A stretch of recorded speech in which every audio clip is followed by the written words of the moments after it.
What is your obligation to the future? When faced with important questions shaping life, work, and the wider world that clearly concern the future of others, perhaps yet to be born, how can we better inform the decisions that we take today? We're going to look at 3 ways. Hi, and welcome to Hours for the Making. If you're new to this channel, here we explore how to live better by looking to the future and using our time more positively and purposefully.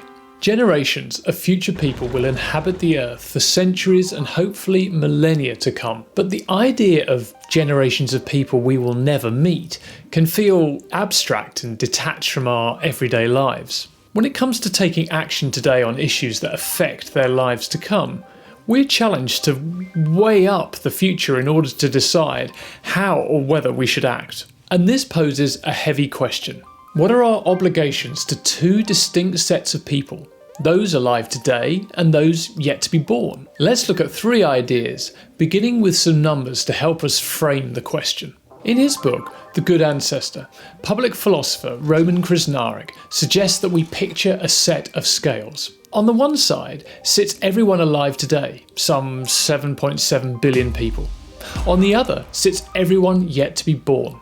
Krznaric points out that by one calculation, around 100 billion people have lived and died in the past 50,000 years. If the average birth rate for the 21st century is maintained for the next 50,000 years, around 6.75 trillion human beings will have been born. This presents us with a numerical backdrop that appears to overwhelmingly favour the future. After all, if you have just a crumb of care for others, how could you possibly dismiss and downgrade the future well-being of all those people in favour of just your own?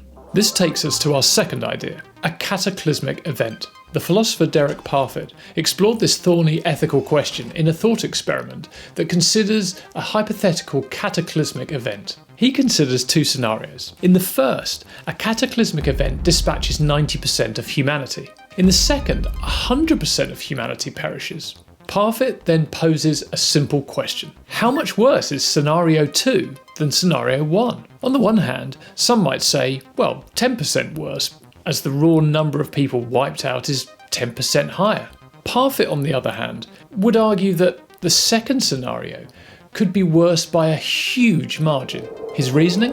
The loss of the last human caused time not only on their lives, but also snuffs out the existence of countless future people, billions, perhaps trillions. In Parfit's thought experiment, we're asked to balance the needs, wishes and concerns of people alive and breathing with those of possible people. Again, the numbers alone appear to favour the future, but astronomer Royal Martin Rees notes in his book On the Future, some philosophers criticise Parfit's argument, denying that possible people should be weighted as much as actual ones. We want to make more people happy, not more happy people. So let's draw these first 2 ideas together into a third, the legacy lens. How can we inform our own decisions when confronted with questions that clearly concern the future of others perhaps yet to be born? Here are 2 points to reflect on. The first is the rational argument. If we want to do good in the world, improving the future, rather than the immediate present, holds greater potential for betterment because of the sheer number of people it could positively affect.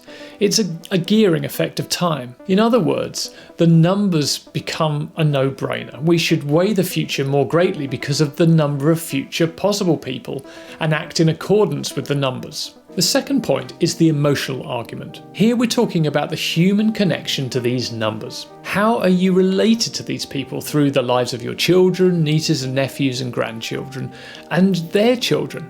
And what's your legacy to them? In an episode of the Common Room Philosophy podcast, Roman Krznaric highlights the importance of both the rational and the emotional arguments. If you consider the question, whom are we acting for, not through the lens of vast numbers of possible people, but rather through the lens of legacy, i.e., what is the legacy you are gifting future generations, arguments about taking action to benefit the many future people become far more resonant. Why? Because legacy is a kind of conceptual thread that binds together the big numbers, and you are personally connected to, if not all, at least some of those possible people and the world that they'll inhabit. So, when you're confronted with questions that span long time horizons, the rational argument shows us the magnitude of the good our acts today could do for possible people in the future. But the emotional argument perhaps holds greater persuasive power. How? By forging a more personal connection and bond between the futures of all those possible people with whom we are directly connected but will never meet, and what we do right now. If you like this video, then I think you'll enjoy this playlist I've put together for you of ideas to change the way you think about your time. Thanks for watching. If you aren't already, hit the subscribe button and I'll see you over at the next video.